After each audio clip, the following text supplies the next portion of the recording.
Hola hermanos, el día de hoy 6 de octubre del 2024, bueno, este año es 27º domingo del tiempo ordinario.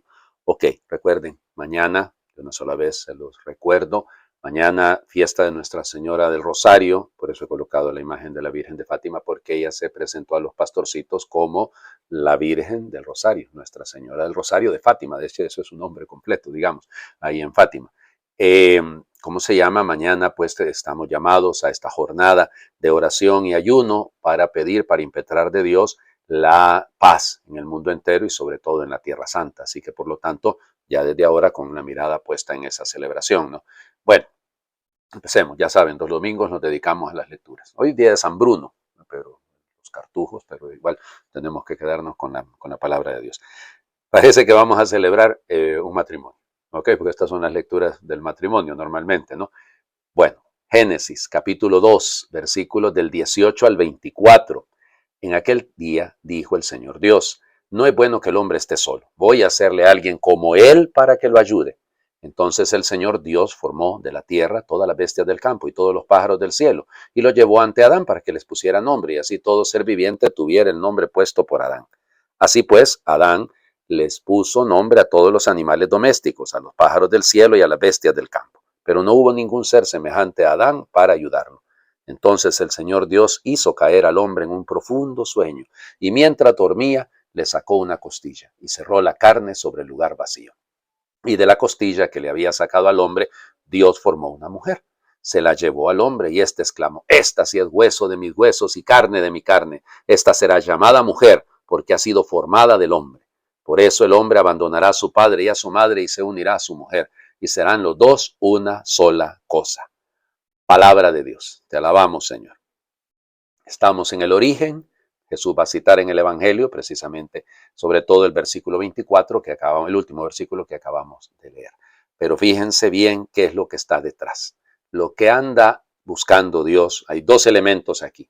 No conviene que el hombre esté solo, o sea, necesita de compañía para crecer, para madurar, para desarrollar toda la persona. No basta el yo, necesitamos un tú, necesitamos un interlocutor legítimo que sea semejante, carne de mi carne, hueso de mis huesos, o sea, evidente, que sale del costado, piensen en la cruz también, ¿no? Que la iglesia nace del costado de Cristo y que nace de un sueño. O sea, algunos dirán, yo sé que hay algunos chuscos que dicen, era la única manera, padre, tenía que dormir al hombre porque si estaba despierto no se dejaba. Bueno, sí, claro, eso es una broma, ¿no? Que en esas maneras de tratarnos a veces entre varones y mujeres, que es broma, esto hasta ahí queda.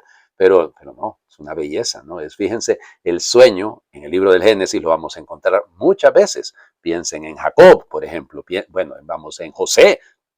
Es decir, el sueño es el espacio donde Dios actúa, es el espacio donde Dios se comunica. La mujer es comunicación de Dios.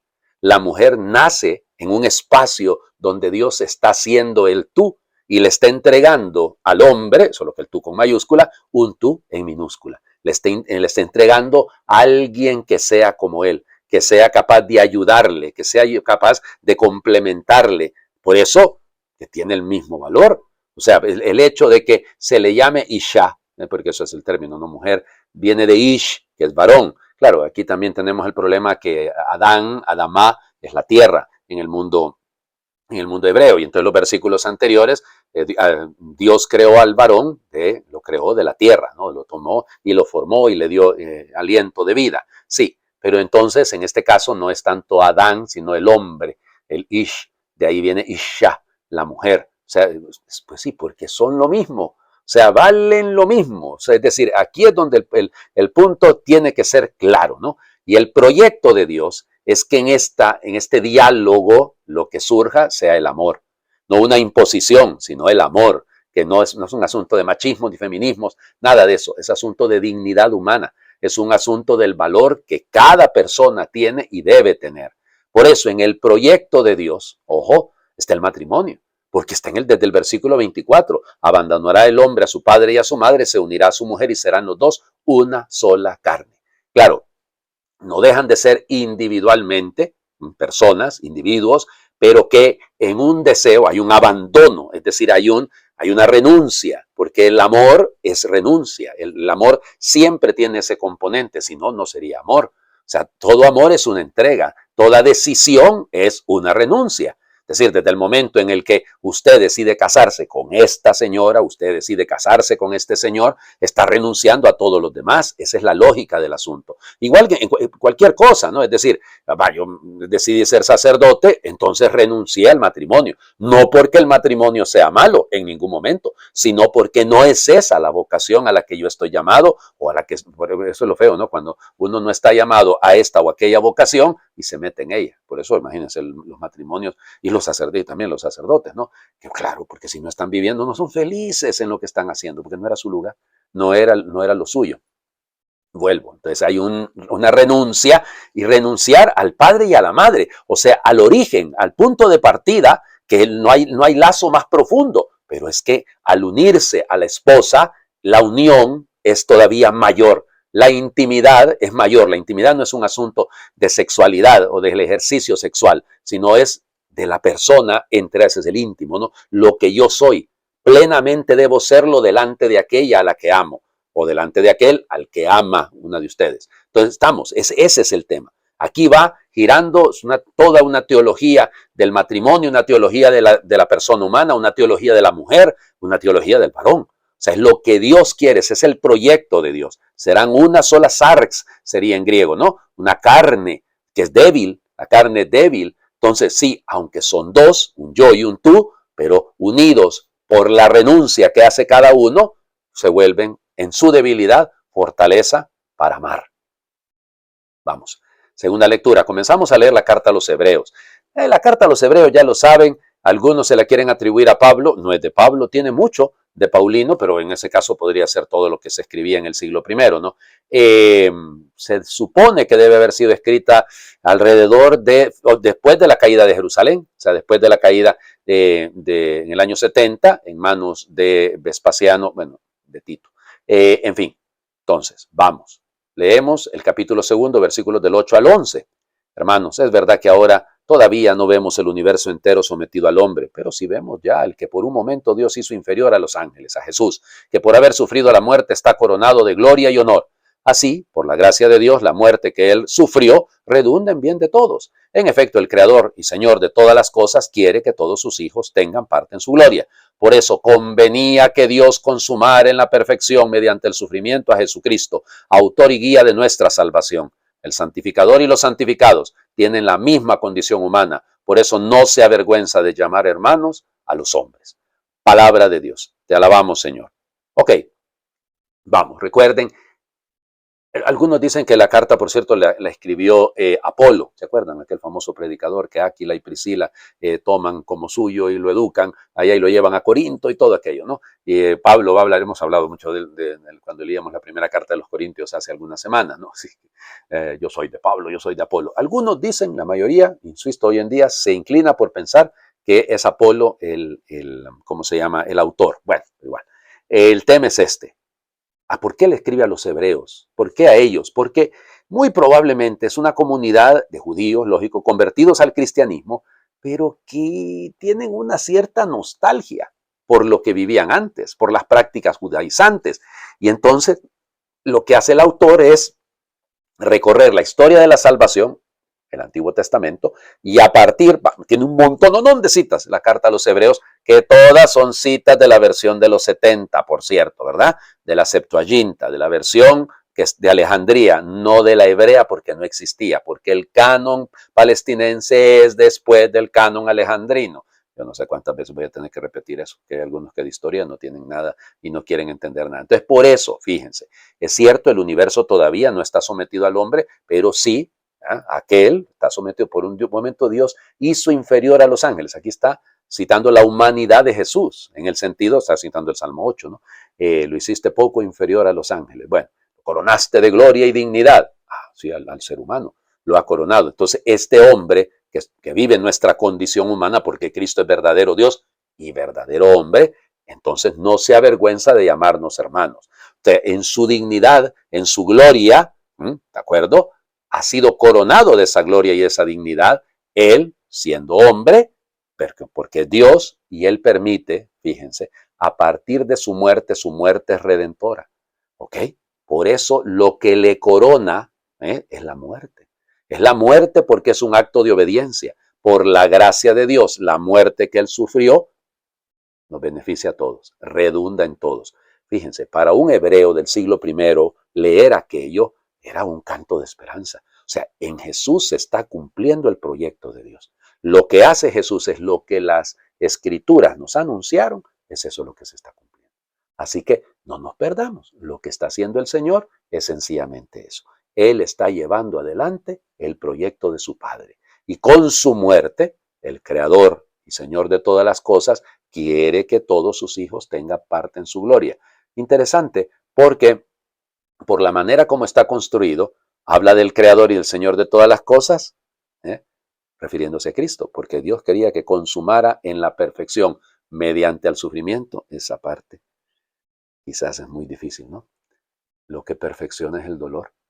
Lo que nos hace entrar en conciencia es el dolor, es el sufrimiento. Cuidado, no es por masoquismo, ¿no? Sino el sufrimiento entendido como también como renuncia, ¿no? Como ese camino.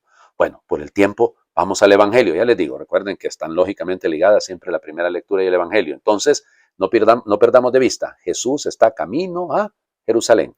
Y entonces, mientras va de camino, va enseñando a los discípulos. Marcos, capítulo 10, versículos del 2 al 16. En aquel tiempo se acercaron a Jesús unos fariseos y le preguntaron para ponerlo a prueba, ¿le es lícito a un hombre divorciarse de su esposa? Él les respondió, ¿qué les prescribió Moisés? Ellos contestaron, Moisés nos permitió el divorcio mediante la entrega de un acta de divorcio a la esposa. Jesús les dijo, Moisés prescribió esto debido a la dureza del corazón de ustedes, pero desde el principio, al crearlos, Dios los hizo hombre y mujer. Por eso dejará el hombre a su padre y a su madre y se unirá a su esposa y serán los dos una sola cosa. De modo que ya no son dos, sino una sola cosa. Por eso lo que Dios unió, que no lo separe el hombre. Ya en casa los discípulos le volvieron a preguntar sobre el asunto. Jesús les dijo, si uno se divorcia de su esposa y se casa con otra, comete adulterio contra la primera.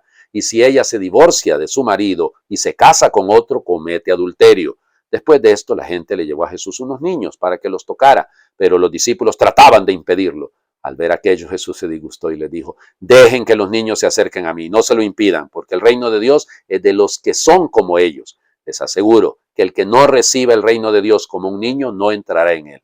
Después tomó en brazos a los niños, los bendijo, imponiéndoles las manos. Palabra del Señor. Gloria a ti, Señor Jesús. Bueno, vamos por partes. Los fariseos tienen muy claro, evidente porque vienen de ese mundo, el ambiente de las discusiones rabínicas con respecto a lo del capítulo 24, pero del Deuteronomio, cuidado, no del Génesis, el capítulo 24 del Deuteronomio, donde efectivamente estaba esto. Pero miren, este es un caso, o sea, es un caso, porque lo que está detrás es una situación en particular. Lo que generaba gran problema detrás de esto es las razones por las cuales se buscaba justificar la separación. ¿Ok? ¿Dónde estaban? Entonces el término hebreo es ervad davar. Ervad davar, perdón. ¿Y qué significa eso? ¿Qué es lo que significa? O sea, ¿cuáles son las causas que yo puedo venir, y como dice el proceso, ¿no? Escribirle un libelo de repudio, ponérselo en la mano y despacharla para su casa, para que se vaya donde sus papás. Entonces, ¿pero qué es el ervat davar? ¿A qué se refiere? Fíjense que literalmente dice algo que se puede objetar. O sea, algo que no me gusta de ella, algo que yo considero, literalmente también se debería traducir, algo que implica desnudez, o sea, algo que yo he descubierto que no me gusta de ella. Pero eso imagínense ustedes, por eso las escuelas rabínicas no se llevan de un extremo a otro. Algunos lo miraban, por cualquier cosa, es un lunar feo que tiene ahí en esa pierna, esa mujer, mándela a su casa. Es que no cocina bien, mándela a su casa. Es decir, claro, llegará algunos más rigoristas y dirán, hombre, se puede despedir por alguna falta concreta, pero no por una cosa que a mí no me gusta. Pues yo la miraba ahí como estaba tapada y me doy cuenta cuando se quita el velo que no es pelo liso, sino que es colochita. Entonces no me gusta, a mí no me gustan las colochitas. Es decir, no es eso. Pero el problema es que la interpretación de lo que decía es el ervat davar, pues podría darse para cualquier cosa. Entonces por eso le quieren poner una trampa. Entonces es lícito, según la ley, es una licitud, es un asunto de la ley, ¿no? Entonces, ¿qué les prescribió Moisés? ¿No? Moisés nos dio permiso de darle el acta de repudio. Un momento. Pero lo que hay detrás de eso es la esclerocardia. es la dureza del corazón de ustedes. Ese es el gran problema. Miren, todo divorcio, toda separación, y cuidado, con esto puedo hablar en todo sentido, ¿no? Comienza con una dureza de corazón.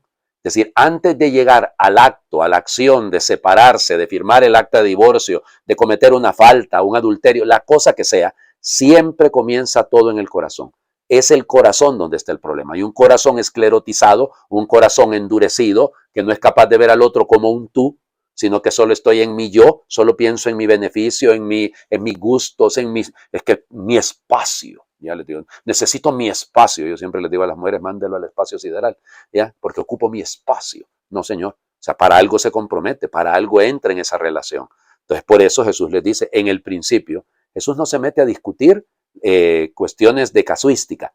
Él va al inicio. El proyecto de Dios era un proyecto de amor, que ya lo expliqué a partir. Solo que Jesús añade una cosa, ¿no? Si se fijaron, el versículo 24 termina, los dos serán una sola carne. Él añade, por eso, lo que Dios unió, que no lo separe el hombre. Ahí está el asunto. Por eso en la casa, cuando le preguntan sobre el asunto, él lo dice claramente. El que se divorcia de su mujer, o sea, es una acción mía, no es voluntad de Dios. Dios no va a estar nunca a favor de la separación. Porque si yo me uno a una persona, si yo me uno a una mujer, que eso el verbo es muy bonito, es sineusexen, de ahí viene seug, es el yugo, por eso conyugue, estar yugados, estoy invitando a estar enyugados, eso es el término, eso es el cónyuge, es el que está enyugado con el otro, ¿no? Bueno, es eso, o sea, ese es mi deseo. Solo que Jesús, claro, va más lejos. En la cultura hebrea solamente el varón podía hacer eso. En el mundo romano la mujer también podía hacerlo, sobre todo las de alta alcurnia, ¿verdad? Entonces, por eso, si la mujer hace lo mismo, también. Luego está el texto este de los niños. Volvemos al asunto, ¿no? El problema de los niños es que no tienen, y claro, los discípulos se ven amenazados frente a estos que vienen, que no tienen ningún valor. Acuérdense que los niños no tenían ninguna dignidad dentro del mundo hebreo. Un poco exagerado lo que estoy diciendo también, pero sí, no tenían derechos. Y entonces, claro, vienen ellos. Lucas incluso va a decir, no solo dice niños, sino que son bebés los que le acercan al Señor Jesús en el capítulo 18 en Lucas. Pero aquí no. Jesús viene, fíjense, aquí el verbo es un verbo durísimo, durísimo. Jesús aganactein, o sea, aganacteo se enfureció. Es el único pasaje en todo el Evangelio de Marcos donde ese verbo se atribuye a Jesús. Aganactein, aganacteo, insisto, es llenarse de cólera. O sea, realmente le ofendió que los discípulos se portaran de esa manera.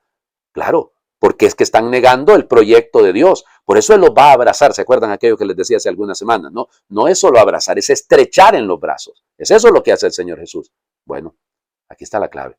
Porque los que son como niños, aquí no es asunto de portarse como niños, no es únicamente la inocencia del niño. Lo que pasa es que el niño todo lo recibe como un regalo. Cualquier cosa que usted le dé, Él la va a tomar como un regalo, como una gracia especial, ¿no? Bueno, el reino de los cielos es una gracia. Hay que recibirla con el corazón de un niño que siempre mira las cosas con los ojos de Dios y que todo lo mira con la oportunidad de dejarse conducir. Por eso la lectura va junta. Aprender a dejarse conducir por el proyecto de Dios. Les invito a hacer oración. En ti, Señor, me cobijo. No quede nunca defraudado. Líbrame conforme a tu justicia, atiéndeme, date prisa. Sé tú la roca de mi refugio, fortaleza donde me salve, porque tú eres mi roca y mi fortaleza. Por tu nombre me guías y me diriges. Enséñame a caminar por tus sendas. En tus manos pongo mi vida y me libras, Señor Dios fiel. Tú me libras en las tormentas, me defiendes en la lucha, me orientas en las sombras, me conduces en la vida. Cuando estoy en apuros y la pena debilita mis ojos, mi garganta y mis entrañas, cuando pierdo las fuerzas, en ti confío, Señor. Me digo, tú eres mi Dios. Amén. Confiar en el Señor. Si el plan de Dios es a seguir el plan de Dios, sin miedo. El Señor esté con ustedes y les bendiga a Dios por intercesión de San Bruno, el que es Padre, Hijo y Espíritu Santo, y su bendición descienda, les acompañe siempre. Bueno, a prepararnos. Oración y ayuno mañana. Santo Rosario en la mano, por favor, todos.